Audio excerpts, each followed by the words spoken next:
जीव गर्भ में भगवान से क्या वादा करता है? क्या वह उसे निभाता है? आइए जानते हैं भगवान श्री कपिल मुनि व माता देवहूति के संवाद से। माता देवहूति ने पूछा, मातृ गर्भ में तो जीव को बड़ा सुख मिलता होगा, न सर्दी है, न गर्मी है, न शोक है, न मोह। भगवान कपिल ने उत्तर दिया, यह मत पूछो माता। मां के गर्भ में जीव को जितनी वेदना होती है उतनी न पहले कभी हुई थी उसे और न कभी आगे होगी। गर्भवास समम दुहकम न भूतो न भविष्यति। इतना कष्ट होता है।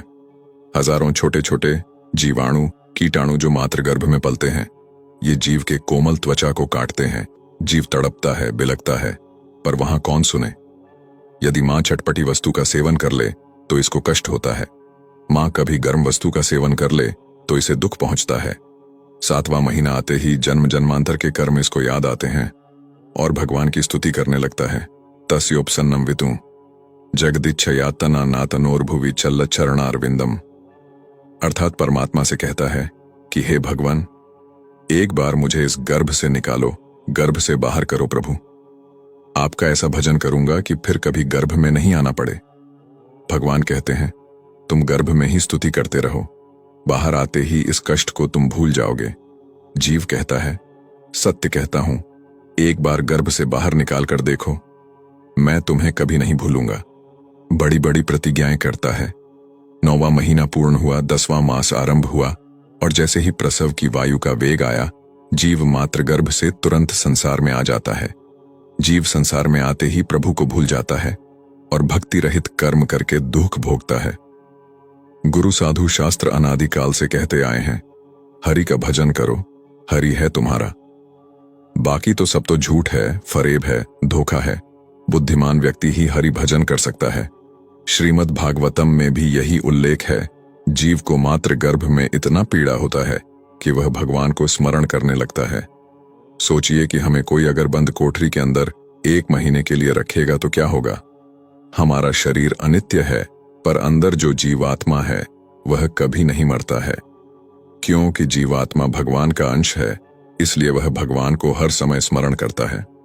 परंतु इसे कोई भौतिक शरीर मिलता है और कोई ऐसी जगत में जन्म होता है तो उस जगत के वैष्णवी माया शक्ति के प्रभाव से वो भगवान को भूलकर उनके माया जगत में आसक्त हो जाता है। ऐसे ही जब जीवात्मा मात्र गर्भ में होता है तो वह भगवान को स्मरण करता है। फिर जब वो गर्भ से निकलकर संसार में आते ही उसका कष्ट कम हो जाता है।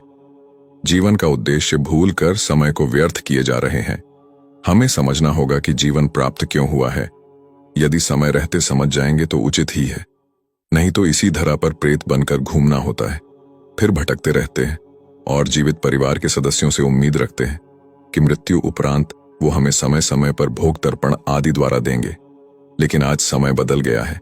आज का मनुष्य तो जीवित माता पिता को सही से नहीं रखता है। मरने के बाद तो कहां से कुछ करेंगे। इसलिए हमें अपनी यात्रा को इस प्रकार बढ़ा देना चाहिए ताकि मरने के बाद भी किसी की सहायता की आवश्यकता ना पड़े। मृत्यु के बाद यदि अपने ही घर में प्रवेश करने का प्रयास करोगे तो आपके ही परिवार के लोग किसी तांत्रिक से बंधवाकर भूमि में दबवा देंगे। फिर अनंत काल तक मंत्र बंधन में पड़े रहोगे। धन के साथ वो कर्म धन भी अर्जित करे जो मृत्यु के बाद काम आने वाले हैं। मृत्यु के बाद भी जीवन होता है, इसे कोई नकार नहीं सकता। भागवत गीता में भी प्रेतों का वर्णन है। इस दिव्य ग्रंथ में कर्म से संबंधित फल का विस्तार से वर्णन किया गया है। आज समय है, कल तो मात्र पछतावा है।